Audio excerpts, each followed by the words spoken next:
Hey guys, welcome back to our Facebook page. Divide the hairs into small sections on the sides. Now at the back we will tie the hairs. After that divide it into two parts and make the plaits. Fix it on both the sides like this and your hairstyle will be ready. Next, tie the hairs on the sides and fix this bun foam. After that, fix the hairs around it using the rubber band. Now, take the hairs from the sides, roll it and fix it around the bun and your hairstyle will be ready.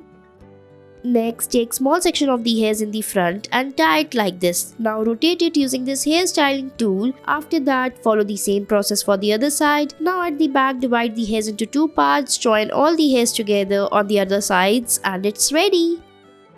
Next, tie the hairs and then fix this beautiful hair accessory on the hairs. Now fix it by making the plaits on the hairs like this. Keep one section of the hair aside. After it is done, we will take all the hairs together, roll it upward and make the bun. Fix the hair using the hairpins and it's ready.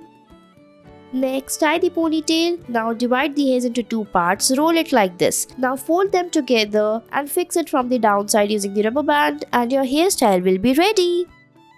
Next, fix this beautiful hair accessory on the hairs by making the plaits like this. Fix them together, fold it upward and your hairstyle is ready. Thanks for watching.